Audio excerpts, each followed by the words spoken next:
In 1974, a former Rocketdyne engineer named Bill Kaysing published a pamphlet claiming NASA never went to the moon. 50 years later, that accusation has been repackaged, this time targeting Artemis, NASA's $93 billion mission to return humans to the lunar surface. Across Reddit, TikTok, and YouTube, a growing movement is convinced the whole program is fabricated. What makes this moment different is a single statistic. American trust in government has dropped below 30%. So what happens when the most expensive space program in history asks a skeptical nation to believe again? Bill Kaysing, a technical writer once employed by Rocketdyne, stepped into the spotlight in 1974 with a slim, self-published book called We Never Went to the Moon. His pamphlet, circulated on university campuses and in fringe bookstores, made a bold accusation: the Apollo landings were nothing more than an elaborate Cold War performance staged by NASA. Kaysing's arguments drew on the technical anxieties of the era. He cited the dangers of the Van Allen radiation belts, the supposed impossibility of filming in harsh lunar conditions, and the flawless look of the televised footage.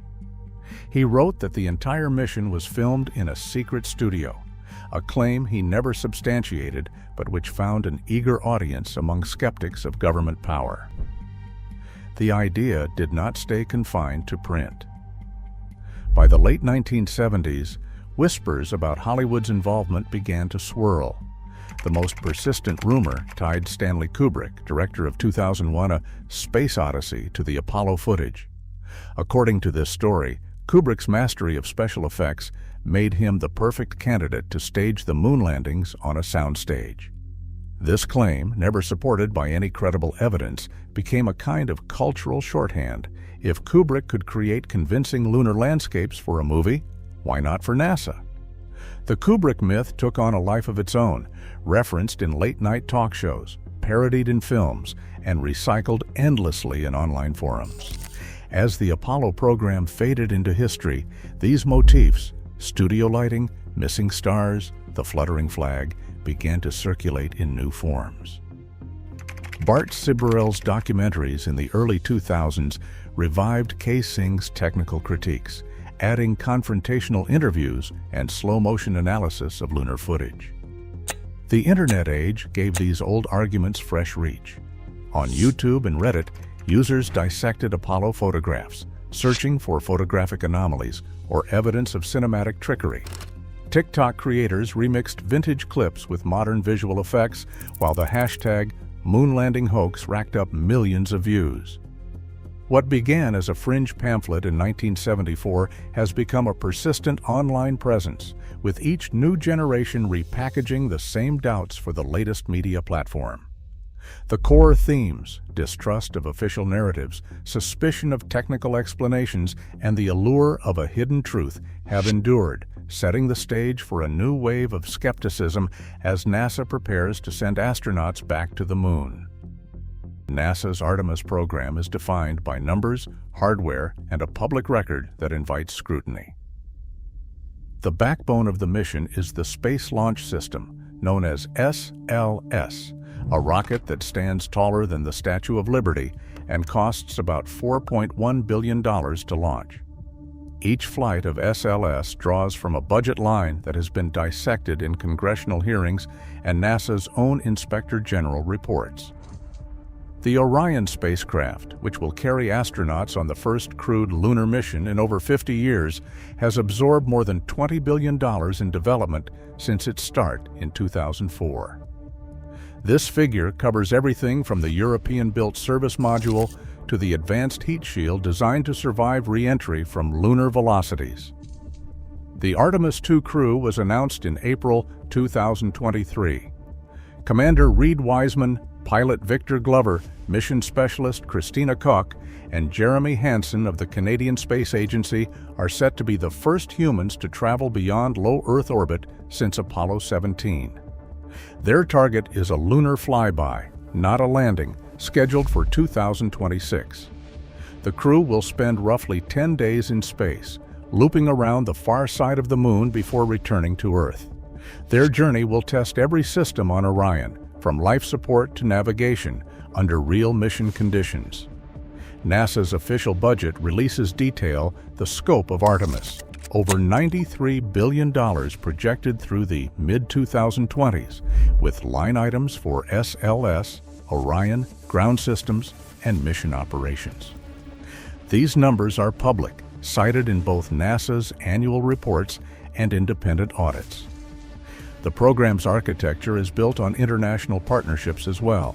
The European Space Agency supplies the service module for Orion, while the Canadian Space Agency provides hardware and a crew member. Every phase, from design and construction to integration and launch, is tracked by multiple agencies and recorded in open access documentation. The 2026 landing window is more than a date on the calendar. It is a benchmark that conspiracy theorists often challenge, but it is also a deadline that NASA, its partners, and a global network of independent observers are working toward. The Artemis program is not just a set of promises. It is a collection of receipts, contracts, and milestones, each one available for public inspection. In the tangled world of online speculation, these facts stand as the measurable reality of a 21st century moon mission. A 6-second freeze in the Artemis II live broadcast, time-stamped at 0412 UTC, became instant fuel for conspiracy forums. Within hours, TikTok clips tagged #ArtemisCUGI and #MoonLandingHoax were circulating the frozen frame, with users claiming it was evidence of a botched green screen composite. The glitch, replayed millions of times, was labeled everything from stagecraft fail to proof of digital fakery. Digital forensics tells a different story. The original feed, uploaded to YouTube and CNN, reveals a single dropped field, an ordinary satellite transmission hiccup. Frame-level analysis shows irregular macro blocking and packet loss signatures, not the uniform overlays seen in actual composited video. Experts from the University of Colorado's Digital Imaging Lab confirm that the pattern matches classic broadcast tech errors, not CGI manipulation. Meanwhile, a moon surface animation created in Unreal Engine and circulated on TikTok was mistaken for genuine Artemis footage. Its metadata lists TikTok as the creation app, and the file's H.264, encoding with a constant 8 megabits per second bitrate, confirms its synthetic origin. NASA's own visualizations, often built with Unreal assets for simulation and outreach, are labeled as illustration or animation in press kits. Yet these distinctions blur when social media posts strip out captions and context. On Reddit and Instagram, artists' renderings are reposted as real mission imagery, fueling more confusion. Authentic Artemis photos, such as the Earth shot from Orion, show technical fingerprints absent from AI-generated clips. The Nikon D5 camera used for the shot operated at ISO 51200, producing a distinctive sensor noise pattern and limited dynamic range. AI-generated images, by contrast, display a balanced, high dynamic range look with no quantum noise signature, an immediate giveaway to forensic analysts. The debate is further complicated by comparisons to SpaceX's Starlink camera feeds, which appear more real to some viewers because of visible sensor noise and starfield motion blur. The difference is rooted in hardware and distribution. SpaceX streams at higher bit rates over its own network, while NASA's public feeds rely on satellite downlinks prone to glitches. Yet for many online, the appearance of the footage itself becomes the entire argument, proof or fiction, decided by a gut feeling about how space is supposed to look. In this environment, visual style often substitutes for evidence. Glitches, labels, and rendering artifacts become the battleground, with each side reading technical details through the lens of their own expectations. The result is a cycle where the aesthetics of spaceflight are as hotly contested as the facts themselves. Claims about Artemis's price tag ripple through every corner of online debate. Reddit threads and YouTube videos often quote a single number, $93 billion. That figure, drawn from NASA's own budget documents, represents the projected total cost of Artemis through the mid-2020s. It covers the Space Launch System, Orion, ground systems, and years of mission operations. The number is real, and it's enormous, nearly triple the inflation-adjusted cost of the entire Apollo program. Skeptics seize on this headline total, arguing that such a vast sum is evidence of either gross mismanagement or something more deliberate. Hashtags like #ArtemisGrift and #MoonMoney pop up alongside memes of burning dollar bills and doctored images of empty launch pads. In these circles, every line item becomes a potential cover story. Every delay a sign that the money is vanishing into a black hole. The cost spiral is not just a financial argument, it is ammunition for broader claims about government waste and deception. Yet the official record is clear about the challenges. The NASA Office of Inspector General, in a public report dated June 15, 2023, used a word that quickly became a rallying cry for critics: unsustainable. The report states, "The current trajectory for the Space Launch System is unsustainable given the projected procurement cadence, cost growth, and limited industrial base." This is not a fringe opinion, it is the agency's own watchdog, raising alarms about the long-term viability of the program. Congressional hearings have echoed the concern, with lawmakers grilling NASA officials on why the price remains so high after more than a decade of development. Independent aerospace analysts point out that large, first-of-their-kind government projects almost always run over budget. They compare Artemis to the Space Shuttle and International Space Station, both of which faced similar scrutiny in their early years. Still, the $93 billion figure is hard to ignore. It feeds a cycle where official critique becomes fuel for conspiracy memes, blurring the line between legitimate oversight and calculated suspicion. In the digital age, a single phrase, unsustainable, can travel farther and faster than any technical explanation, shaping public perception long before the next rocket ever leaves the pad. Launch delays have become a favorite talking point for Artemis skeptics. On August 29, 2022, the countdown for Artemis 1 halted just hours before liftoff, with engineers citing a faulty temperature sensor on one of the core stage engines. 4 days later, on September 3rd, a second attempt was scrubbed after a persistent hydrogen leak forced the team to stand down. A third window, September 27th, slipped away as Hurricane Ian threatened the Florida coast. Each scrub was logged in real time, with NASA issuing detailed press bulletins and updating the mission timeline on its public dashboard. Social media threads often frame these postponements as evidence of deeper deception, suggesting that every delay buys time for behind-the-scenes editing or cover-up. Yet, the official logs are open for anyone to review. The Artemis 1 mission finally launched on November 16, 2022 at 1:47 a.m. Eastern, with hundreds of independent observers and amateur astronomers tracking the flight from the ground.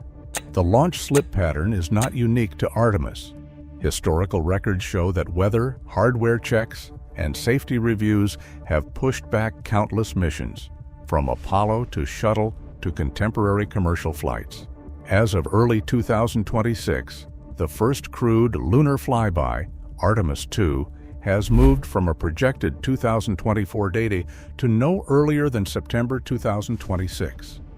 Every schedule change is documented in NASA's mission logs and press releases, visible to the public and the press. For launch engineers, these delays are the routine cost of safety and complexity. For online conspiracy forums, each slip becomes another thread in a larger narrative of suspicion. The timeline is public, the reasons are documented, and the launch pad remains a place where engineering reality collides with internet speculation. A grainy scan of a 1973 NASA memorandum circulates through Artemis conspiracy threads, its warning about the Van Allen radiation belts posted as a modern-day red flag. The memo's language warned that exposure during belt transit must be minimized, and that warning is quoted as evidence that deep space missions are inherently fatal, that no crew could survive the journey through these invisible zones of charged particles. Reddit posts and TikTok videos amplify the claim, calling the belts a death trap and saying Artemis is repeating Apollo's supposedly impossible feat. Radiation physicists approach the question with numbers, not speculation. The Orion spacecraft's trajectory is designed to cross the Van Allen belts at a steep angle, keeping total exposure low. Mission logs from Artemis I and published dosimetry for Artemis II show the spacecraft spent less than 2 hours in the highest radiation zone. The measured dose for the entire passage is about 0.1 millisievert. For context, a routine chest X-ray delivers a similar dose to a patient in seconds. NASA's published data, available on the agency's technical servers, matches independent models and is confirmed by the European Space Agency's own tracking. Expert reviews of the original 1973 memo reveal it as a risk assessment, not a showstopper. The memo recommended shielding and careful trajectory planning, both now standard practice. Modern dosimeters aboard Orion recorded levels well below occupational limits for astronauts. The numbers are open, the methodology public, the results consistent across agencies. For those willing to look, the radiation roadblock is a technical hurdle that has been measured, managed, and crossed. SpaceX's camera feeds have become an unexpected benchmark for authenticity among online skeptics. Starlink satellite footage, with its distinctive grain and flickering star fields, is often cited as the gold standard for real space video. The technical reason lies beneath the surface. SpaceX equips its Starlink cameras with a 12-megapixel sensor boasting a 14-stop dynamic range. This hardware captures subtle gradients in light, but it also records more sensor noise and motion blur, especially when the spacecraft maneuvers quickly. The result is footage that looks raw, sometimes even messy, compared to the polished clarity of NASA's Artemis broadcasts. Distribution pipelines play a role too. SpaceX streams video through its own high bitrate network, minimizing compression artifacts. NASA, on the other hand, relies on satellite downlinks that can introduce glitches, dropped frames, or macro blocking. These technical hiccups are often interpreted as signs of tampering, but they are a routine part of broadcasting from deep space. For many viewers, though, the difference in appearance is all that matters. The gritty look of Starlink is seen as proof of reality, while NASA's smoother imagery invites suspicion. This contrast is not about which footage is more truthful. It is about how people judge authenticity by appearance, not by data. As a result, the aesthetic rivalry between SpaceX and NASA becomes its own battleground, one where trust is won or lost on the look and feel of a few seconds of video, rather than on the evidence behind the scenes. At 0458 UTC, 4 independent sources recorded the Artemis I capsule as it swept past the Moon. Jonathan McDowell, a well-known orbital analyst, posted a trajectory plot on planet4589.org, timestamped to the second. The Deep Space Network pass file, publicly available, logged a successful downlink from Orion at precisely the same moment. In a separate observer log, amateur astronomers in Spain noted the capsule's faint glint as it crossed their field of view, matching the predicted path. Meanwhile, the Canadian Space Agency official account published a tweet that read, "Orion passing the lunar limb, 0458 UTC, tracking nominal." Each of these records, an orbital plot, a Deep Space Network schedule, an observer's logbook, and a National Space Agency social media post, lines up at the same instant. The raw data streams are open for inspection, their timestamps and measurements converging on a single event. McDowell's methodology is plain: JPL horizons queries, TLE conversion, Python plots, all scripts posted for anyone to review. The Deep Space Network file, with its engineering codes and pastimes, sits in a public directory. The Observer's Log and the Canadian Space Agency tweet add layers of external confirmation. In the world of digital skepticism, this kind of cross-verification is rare. 4 streams, each telling the same story in real time. Trust in government sits at historic lows. Gallup's 2024 survey found less than 30% of Americans express confidence in federal agencies, including NASA. This baseline skepticism shapes how new evidence is received, especially in the digital age. When official explanations or technical rebuttals appear, many viewers filter them through a lens of doubt, primed by years of political scandals and shifting media narratives. Cognitive bias plays an outsized role. Confirmation bias, the tendency to seek and interpret information that matches pre-existing beliefs, means that ambiguous images or minor glitches are quickly reinterpreted as proof of deception. Even when independent astronomers or international partners confirm Artemis milestones, skeptics often dismiss these sources as part of a coordinated effort. The logic becomes circular. If you already believe the mission is fake, every new data point is either suspect or irrelevant. Social media algorithms intensify this cycle. Platforms like TikTok, YouTube, and Reddit reward content that sparks strong emotional reactions. Posts labeled as hoax or CGODI travel faster and farther than official corrections because outrage and suspicion drive more clicks and shares. As a result, conspiracy narratives thrive in echo chambers, where each viral video or meme reinforces the community's shared worldview. For the anonymous believer scrolling through these feeds, the sheer volume of like-minded posts can feel more persuasive than any official press release or data dump. This environment isn't just a product of individual psychology. It is engineered by design. Algorithms prioritize engagement, not accuracy, creating feedback loops that make it easier to trust a stranger on the internet than a government agency with decades of public record. In this world, doubt isn't just an opinion. It is a default setting hardwired into the architecture of modern information. Right now, lunar missions unfold in public view, tracked by independent astronomers and live-streamed worldwide. Yet suspicion thrives, fueled by digital echo chambers and decades of institutional mistrust. As humanity reaches further into space, belief often hinges less on evidence and more on whom we choose to trust. In an age of information overload, certainty becomes elusive, and skepticism is always just a click away. Share your perspective in the comments below.